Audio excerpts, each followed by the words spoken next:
Mrs. Frisby and the Rats of Nim, Chapter 18, The Air Ducts. And so it was.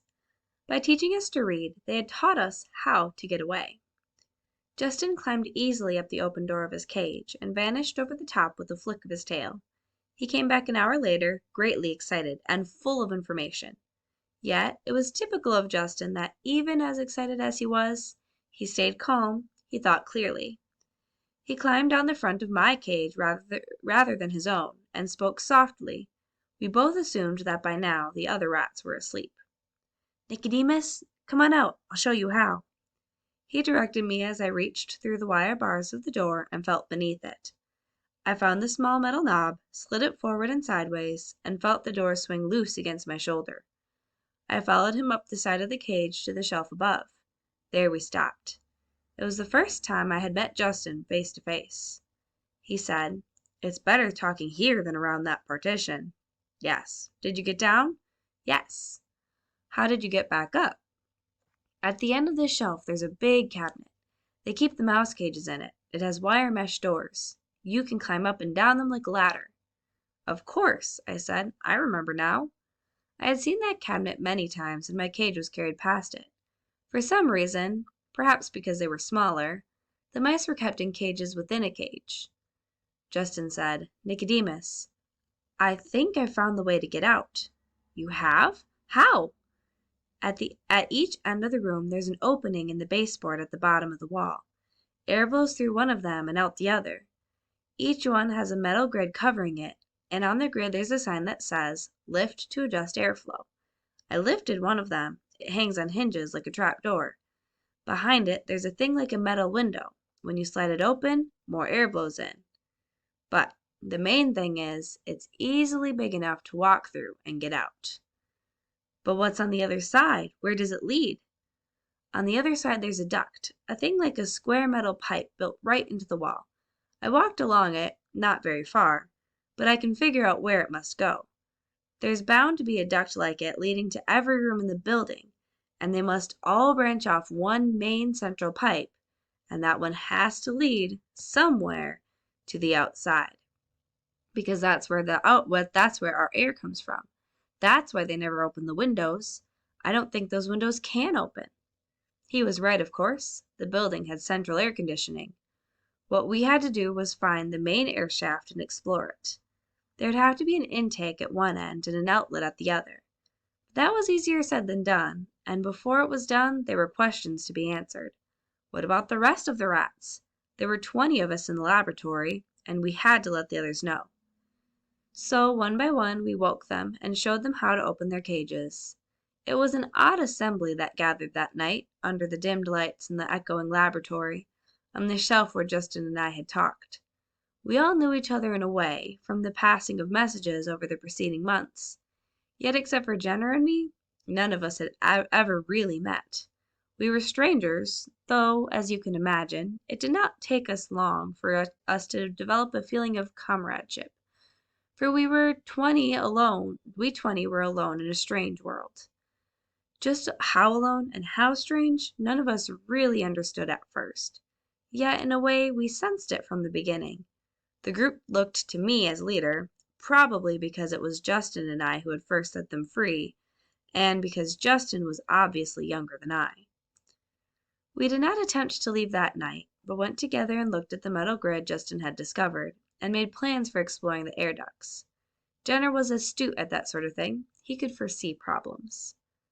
"With a vent like this leading to every room," he said, "it will be easy to get lost. When we explore, we're going to need some way of finding our way back here."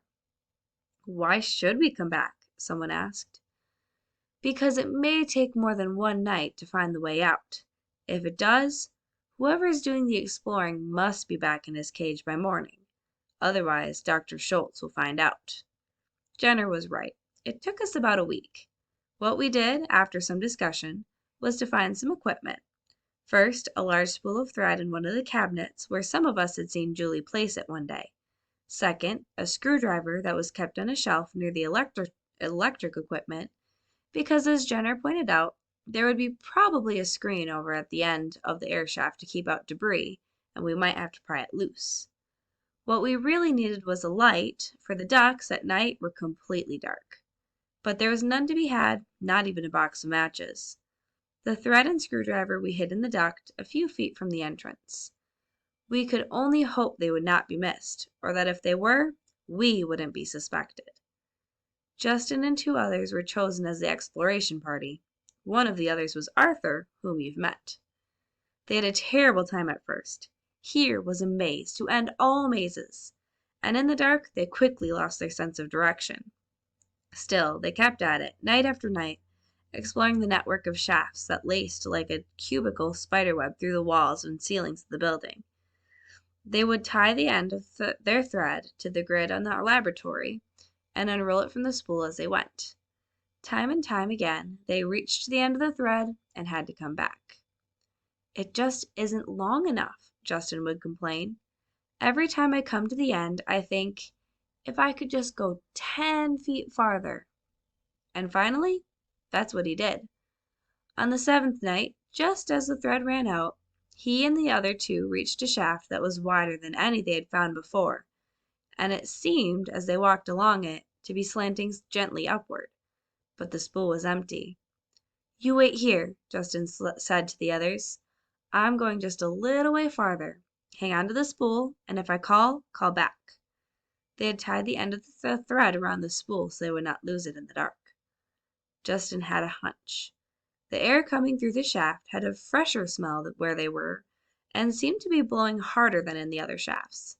Up ahead, he thought he could hear the whir of a machine running quietly, and there was a faint vibration in the metal under his feet. He went on. The shaft turned upward at a sharp angle, and then, straight ahead, he saw it. A patch of lighter colored darkness in the pitch black around him, and in the middle of it, 3 stars twinkling. It was the open sky. Across the opening there was, as Jenner had predicted, a coarse screen of heavy wire. He ran towards it for a few seconds longer and then stopped. The sound of the machine had grown suddenly louder, changing from a whir to a roar. It had obviously shifted speed. An automatic switch somewhere in the building had turned it from low to high, and the air blowing past Justin came on so hard it made him gasp. He braced his feet against the metal and held on. In a minute, as suddenly as it had roared, the machine returned to a whisper. He looked around and realized he was lucky to have stopped. By the dim light from the sky, he could see that he had reached the point where perhaps 24 air shafts came together, like branches into the trunk of a tree. If he had gone a few steps farther, he would never have been able to distinguish which shaft was his. He turned in his tracks, and in a few minutes he rejoined his friends. We had a meeting that night, and Justin told all of us what he had found. He had left the thread, anchored by the screwdriver, to guide us out. Some were for leaving immediately, but it was late, and Jenner and I argued against it. We did not know how long it would take us to break through the screen at the end. If it should take more than an hour or two, daylight would be upon us. We would then be unable to risk returning to the laboratory, and would have to spend the day in the shaft, or try to get away by broad daylight. Dr. Schultz might even figure out how we had gone and trap us in the air shaft. Finally, reluctantly, everyone agreed to spend one more day in the laboratory and leave early the next night. But it was a hard decision, with freedom so near and everyone thinking as I did. Suppose Dr. Schultz grew suspicious and put locks on our cages. Suppose someone found our thread and pulled it out. This was unlikely. The near end, tied to the spool, was 6 feet up the shaft, well hidden. Just the same, we were uneasy. Then, just as we were ending our meeting, a new complication arose. We had been standing in a rough circle on the floor of the laboratory, just outside the 2 screen doors that enclosed the mice cages. Now, from inside the cabinet came a voice. "Nicodemus!" It was a clear but plaintive call, the voice of a mouse. We had almost forgotten the mice were there, and I was startled to hear that one of them knew my name. We all grew quiet. "Who's calling me?" I asked. "My name is Jonathan," said the voice. "We have been listening to your talk about going out. We would like to go too, but we cannot open our cages." As you can imagine, this caused a certain consternation, coming at the last minute. None of us knew much about the mice, except what we had heard Dr. Schultz dictate into his tape recorder. From that, we had learned only that they had been getting the same injections we were getting, and the treatment had worked about as well as as on us. They were a sort of side experiment without a control group. Justin was studying the cabinet. "Why not?" he said. "If we can get the doors open." Someone muttered, "They'll slow us down." "No," said the mouse Jonathan, "we will not. Only open our cages when you go, and we will make our own way. We won't even stay with you if you prefer." "How many are you?" I asked. "Only 8. And the cabinet doors are easy to open. There's just a simple hook halfway up." But Justin and Arthur had already figured that out. They climbed up the screen, unhooked the hook, and the doors swung open. "The cages open the same way as yours," said another mouse, "but we can't reach far enough to unlatch them." "All right," I said. "Tomorrow night, as soon as Dr. Schultz and the others leave, we'll open your cages, and you can follow the thread with us to get out. After that, you're on your own."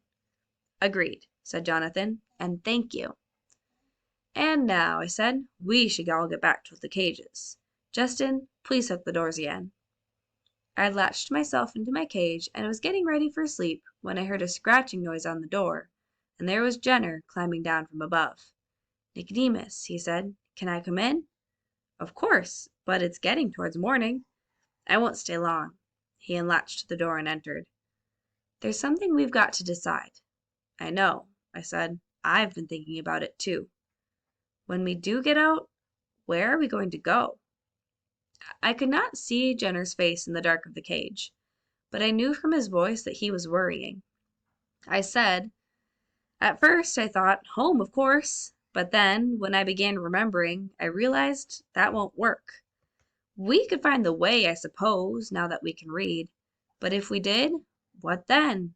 We wouldn't find anyone we know." "And yet," said Jenner, "you know that's not the real point."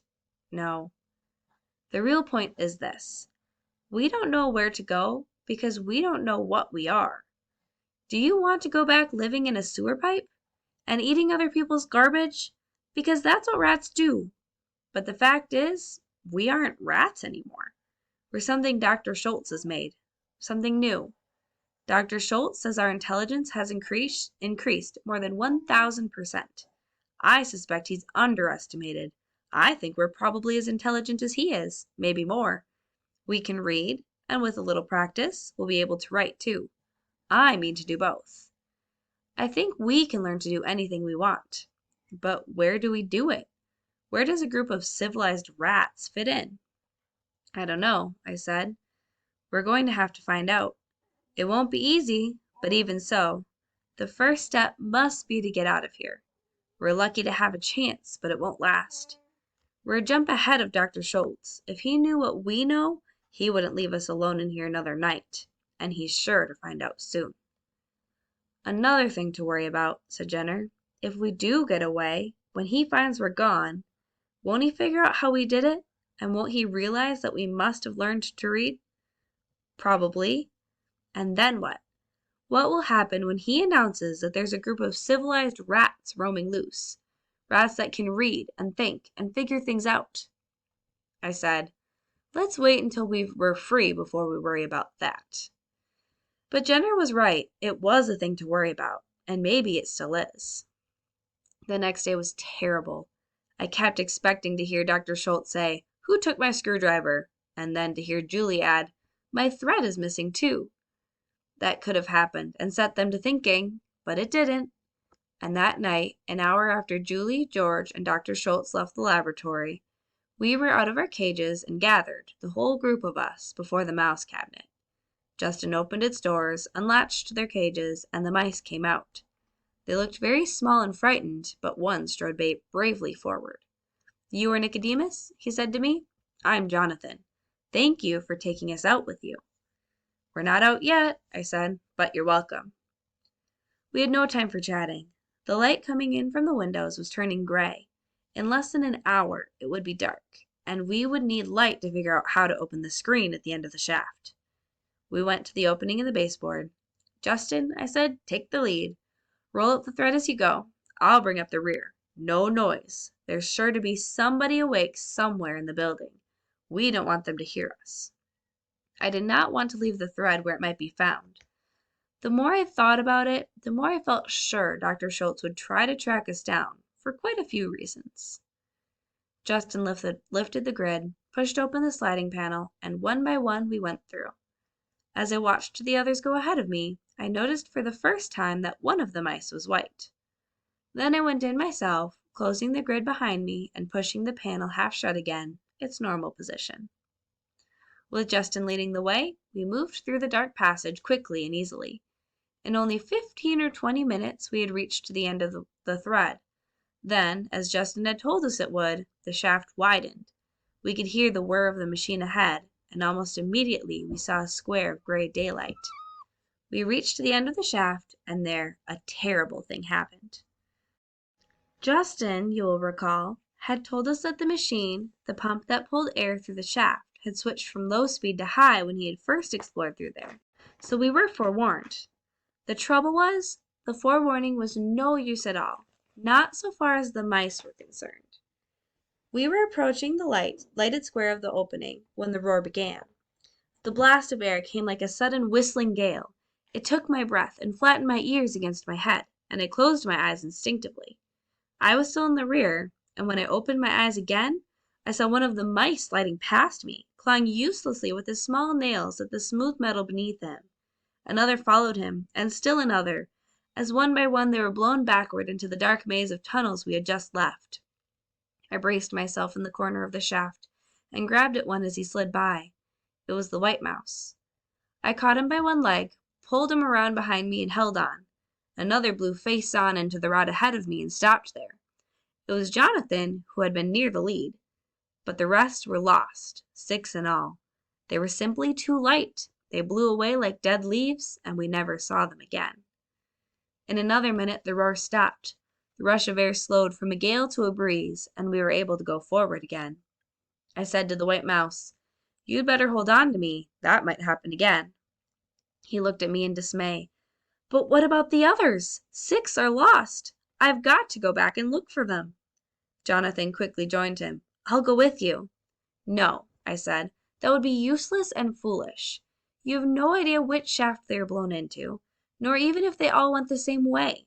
And if you should find them, how would you find your way out again? And suppose the wind comes again? Then there would be 8 lost instead of 6. The wind did come again, 6 times more, while we were worked with a screwdriver to pry open the screen. Each time we had to stop work and hang on. The 2 mice clung to the screen itself. Some of us braced ourselves behind them in case they should slip. And Justin, taking the thread with him as a guideline, went back to search for the other 6. He explored shaft after shaft to the end of the spool, calling softly as he went, but it was futile. To this day, we don't know what became of those 6 mice. They may have found their way out eventually, or they may have died in there. We left an opening in the screen for them, just in case. The screen. It was a heavy wire with holes about the size of an acorn, and it was set in a steel frame. We pried and hammered at it with a screwdriver, but we could not move it. It was fastened on the outside. We couldn't see how. Finally, the white mouse had an idea. "Push the screwdriver through the wire near the bottom," he said, "and pry up." We did, and the wire bent a fraction of an inch. We did it again, prying down, then left, then right. The hole in the wire grew slowly bigger until the white mouse said, "I think that's enough." He climbed to the small opening, and by squirming and twisting he got through. Jonathan followed him. They both fell out of sight, but in a minute Jonathan's head came back in view on the outside.